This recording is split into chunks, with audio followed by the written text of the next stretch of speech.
Welcome to Democracy Now!, democracynow.org, The War and Peace Report. I'm Amy Goodman. Democrats have seized control of the House of Representatives while the Republican Party expanded its grip on the Senate in Tuesday's midterm elections.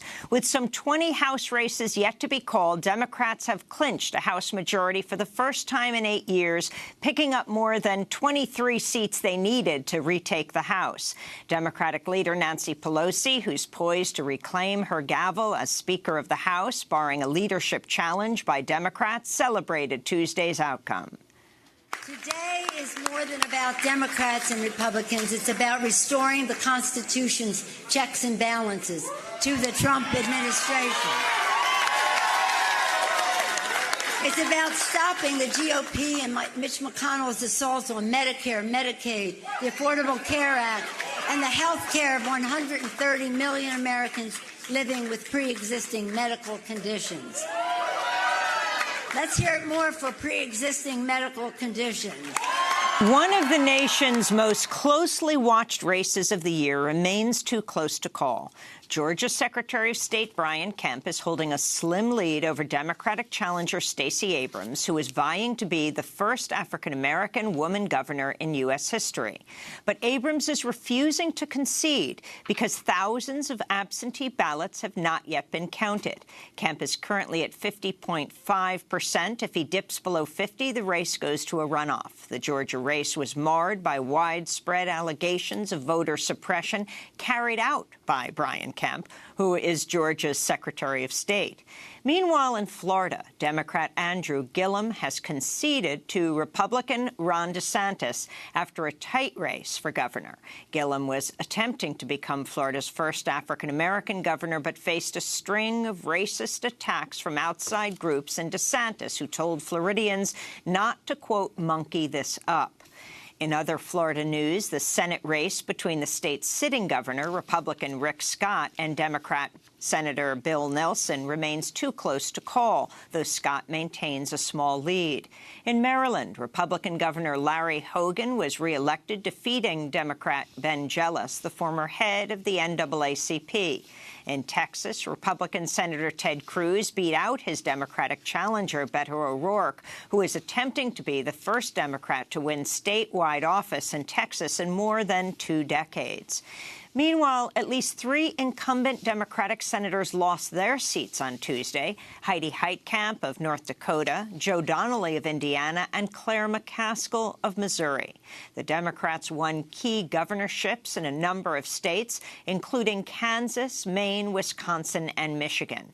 In Kansas, State Senator Laura Kelly defeated Kansas Secretary of State Chris Kobach, who is a key architect of the GOP's voter suppression efforts nationwide.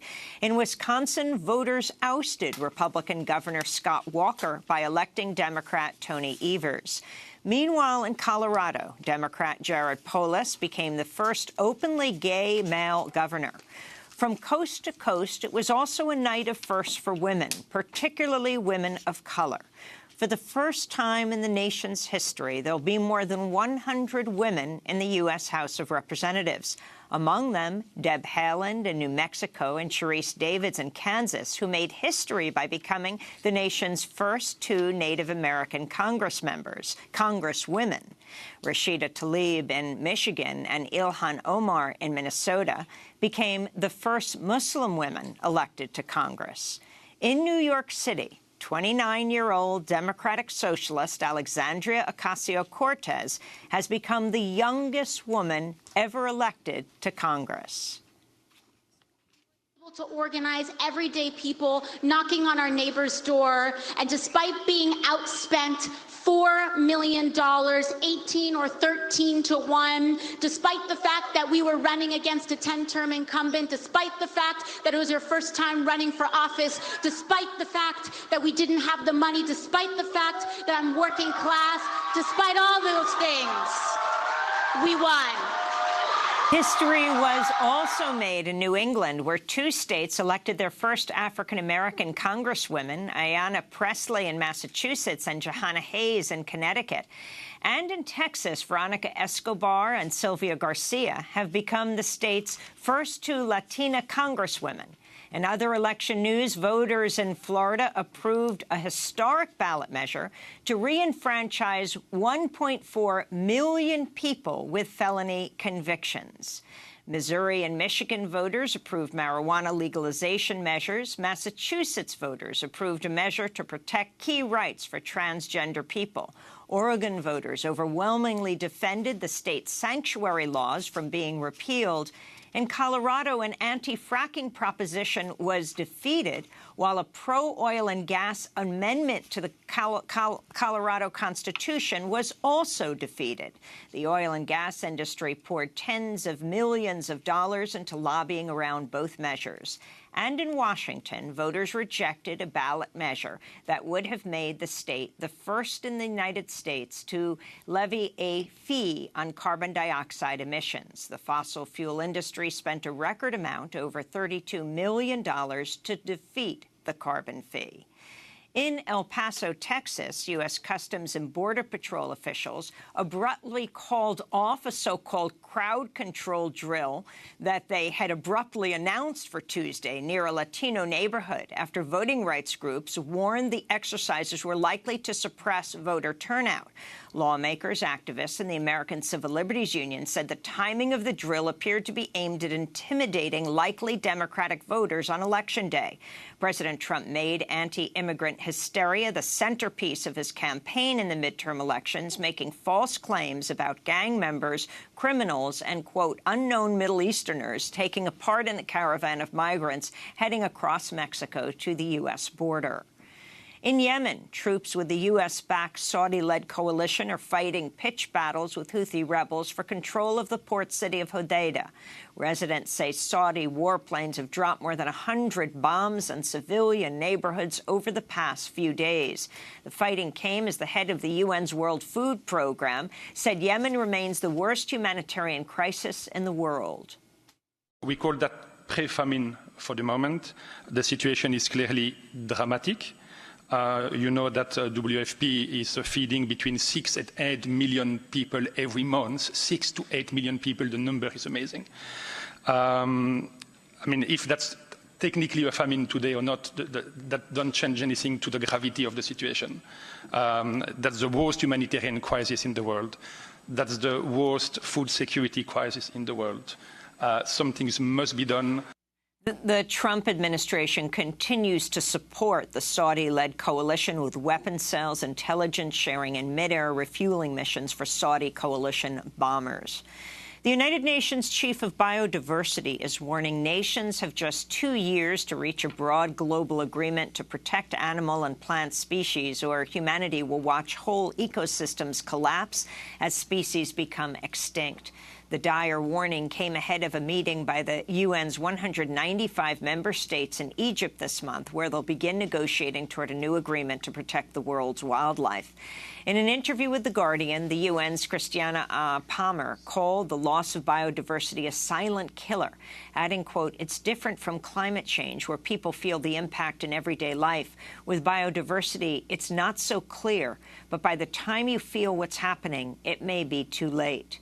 A pair of previous agreements since 2002 have failed to stop the planet's worst loss of biodiversity since the demise of the dinosaurs 65 million years ago. Back in the United States, a federal judge in New York City ordered the man accused of sending pipe bombs to prominent critics of President Trump to be held without bail while he awaits trial. Cesar Sayak, a Florida resident who frequently praised President Trump while threatening his opponents on social media, is accused of sending bombs to the Obamas, the Clintons, former Vice President Joe Biden, ex-CIA Director John Brennan, Congress members Maxine Waters and Debbie Wasserman Schultz, liberal activist Tom Steyer and George Soros, actor Robert De Niro, and CNN's main office building in Manhattan. At the Supreme Court, newly seated Justice Brett Kavanaugh appeared receptive Tuesday to the arguments of a condemned Missouri prisoner who says he's likely to experience extreme pain if he's subjected to a lethal injection. Russell Bucklew was scheduled to be executed last March before the High Court agreed to hear his appeal. His attorneys argued at the Supreme Court Tuesday Bucklew's rare medical condition could prevent a lethal injection drug from circulating properly through his veins, likely leading to a death so agonizing it would violate the Constitution's ban on cruel and unusual punishment. The Supreme Court split 4-4 earlier this year on whether to allow the execution to proceed, meaning Justice Kavanaugh will likely cast the deciding vote in the case. And in Wisconsin, where Republican Governor Scott Walker was defeated on Tuesday in his bid for a third term in office, the high-tech manufacturer Foxconn says it's seeking to bring in workers from China to help run the factory under construction near the city of Racine. Governor Walker backed a plan with the support of House Speaker Paul Ryan and President Trump to provide $3 billion in tax credits to Foxconn, claiming the taxpayer money would provide thousands of new jobs while renovating Wisconsin's economy. But Foxconn has scaled back its plans, now saying it'll hire just 3,000 workers in the short term, most of them in engineering positions, rather than the 13,000 manufacturing jobs Governor Walker had promised. And the size of the taxpayer subsidy has steadily increased to $4.1 billion. During 2 terms in office, Governor Scott Walker was known for aggressively busting unions and for his close ties to right-wing dark money groups. And those are some of the headlines. This is Democracy Now!, democracynow.org, The War and Peace Report. I'm Amy Goodman. And I'm Juan Gonzalez. Welcome to all of our viewers and listeners across the country and around the world.